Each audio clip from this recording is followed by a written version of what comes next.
ሰላም ሰላም ለአብርሃምና ለሄርሜላ ለሩታ ገዳፊዎች አንደኛ ፍራ እግዚአብሔር ለሁላችንም ሊኖር ይገባል። ይሄ ድራማ ይሁን እውነት ይሁን በእርግጥ እኔ ጠለቅ ብዬ የማውቀው ጉዳይ የለኝም። ነገር ግን የሄርሜላ አመጣጧ ከመጀመሪያው ገና አቤል ይዟ ሲመጣ አቤል የሆነ ነገር እንዳለው አቅ ነበር። እኔም ማውቀውን ነው የምነግራችሁ።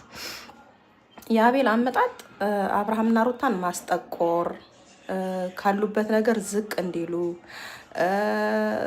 በቃ በተለይ ሩታን በጣም ስለሚወዳት ስለሚያፈቅራት ግዴታ እምቢ ስላለችው አልፈልግህም ስላለችው የተደበቀ ሚስጥር ነው እኮ ይሄ። አልፈልግህም ስላለችው ብቻ በእርግዝናዋ ሰዓት ሰው በሚያስፈልጋት ሰዓት ሁሉ ነገር ውስብስብ በሚልባት ሰዓት ለአብርሃምን ከሩታ ጋር እያጣለ ከሩታ ጋር ጓደኛ መስሎ ማንን ይዞ መጣ? ሄርሜላን ይዞ መጣ ማለት ነው። ሄርሜላን ይዞ መጥቶ ወደ ማን ሆነ? ወደ አብርሃም ሆነ። ሩታን አንጋሎ ጣላት ማለት ነው።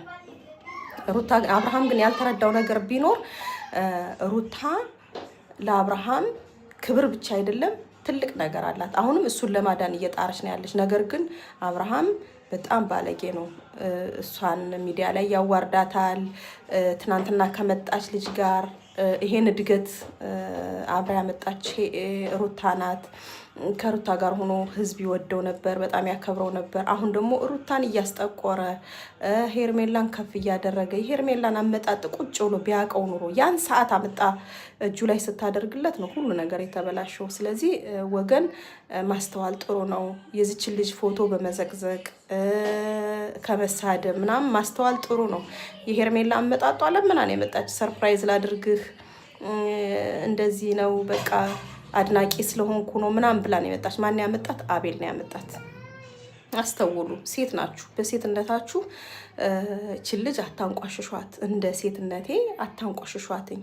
ምክንያቱም በሁላችንም ላይ የሚደርስ ነገር ስለሆነ ነው። በእርግዝና ሰዓት ብዙ ነገር ይመጣል፣ ብዙ ነገር እና እቺ ልጅ የተለያየ ሴት ነው የሚያመጣባት፣ የተለያየ ሴት። በዛ ምክንያት ትክክል እያሰበች አልነበረም። ብዙ ነገር በራሷ ላይ ራሱ ብዙ ነገር አስባ ነበር ምናምን አይደለም። ሰው እየመከራት እነዚህ ገዳፊዎቿ አንዳንድ ደህና ጭንቅላት ያላቸው ሰዎች እየመከሯት ደህና ናት። ግን ሄርሜላ ትናንት መጣ እንደዚህ እሷን ማዋረድ። ቡዜ በጣም ባለጌ ናት። ቡዜ በጣም እኔ ይቅርታ አድርጉልኝ፣ በጣም ወዳታለሁ፣ አከብራታለሁ። ነገር ግን የምትሰራው ስራ ትክክል አይደለም። እቺ ልጅ ምን እያሳለፈች ነው፣ በውስጧ ምን እያሳለፈች ነው የሚለውን ነገር መመዘን ጥሩ ነው። ሰላም ሁኑ።